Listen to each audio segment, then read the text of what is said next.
हफ्ता होने को आया, दिल्ली के आसमान में प्रदूषण की मैली चादर इसी तरह छाई हुई है। हवा में प्रदूषण का स्तर कितना है, पहले ऑन रिकॉर्ड ये सबूत देखिए, बाकी बात बाद में। पूरी दिल्ली का ओवरऑल AQI है वो 471, यानी कि दिल्ली की हवा सीवियर कैटेगरी में बनी हुई है। ये हाल है दिल्ली की आबो हवा का। बेलगाम पॉल्यूशन को कंट्रोल करने के लिए दिल्ली सरकार ने एक और घोड़ा खोला है।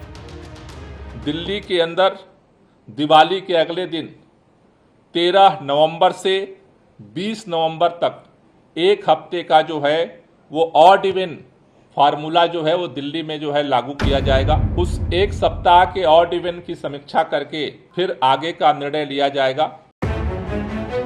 पॉल्यूशन अगर टॉप गियर में है तो टीम केजरीवाल का कॉन्फिडेंस भी। इनके दावे और हकीकत की पड़ताल आज हमने की है और आपको दिखानी भी है।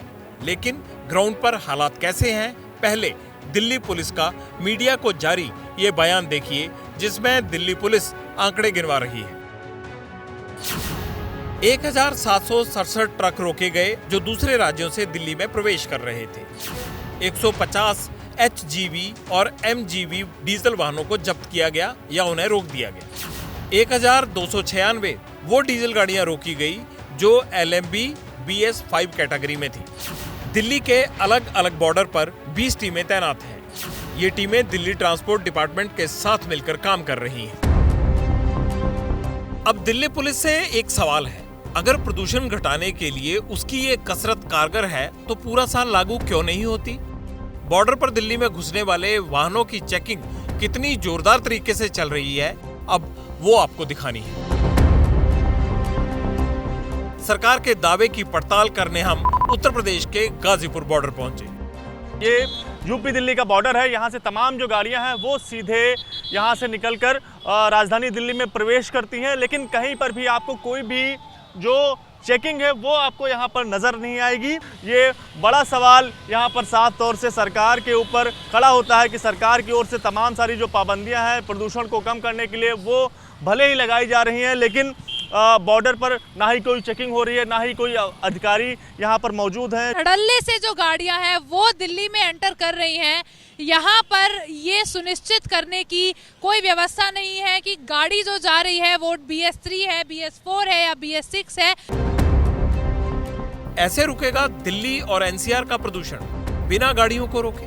अब हम स्कूलों की पड़ताल करेंगे जो 10 तारीख तक बंद कर दिए गए हैं। 10 तारीख तक अब 6वीं, 7वीं, 8वीं, 9वीं और 11वीं की कक्षाएं भी जो है वो अब बंद रहेंगी 10 तारीख तक के लिए।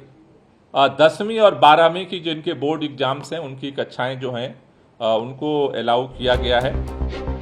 अब सरकार का एक और झूठ देखिए। इस बच्चे से मिलिए, नाम हसन है, 3री जमात में पढ़ता है, दम घोटू माहौल में स्कूल जा रहा है, लेकिन स्कूल तो बंद है। किस क्लास में आप पढ़ते हैं? 3rd। आपको पता है छुट्टी हो गई है? पता है, दो दिन की थी। 2 दिन की थी। अब 10 तक बढ़ा दी गई, उसके बारे में कुछ पता है आपको? नहीं पता? नहीं। उधर 2 दिन का आया था मैसेज, इधर नहीं आया। मैसेज तो अभी देख रहा हूँ मैं, अभी मैसेज नहीं आया है। ये कहानी अकेले हसन की नहीं, दिल्ली के उत्तम नगर में और कई बच्चे भी रिक्शा पर बैठकर स्कूल जा रहे थे। घूम फिरकर सवाल वही है, क्या प्रदूषण से लड़ाई के प्लान सिर्फ कागजी चल रहे हैं या जमीन पर वास्तव में? हमारे हिसाब से कागजों में ज्यादा हैं और जमीन पर कम। यही हमारी पड़ताल में भी पता चला। दिल्ली की जनता पर अरविंद केजरीवाल की एक और मार, ऑड इवन। अगर आपने प्रदूषण रोकने के उपाय किए होते तो अरविंद केजरीवाल आपको ये दिल्ली पर एक और प्रतिबंध नहीं लगाना पड़ता।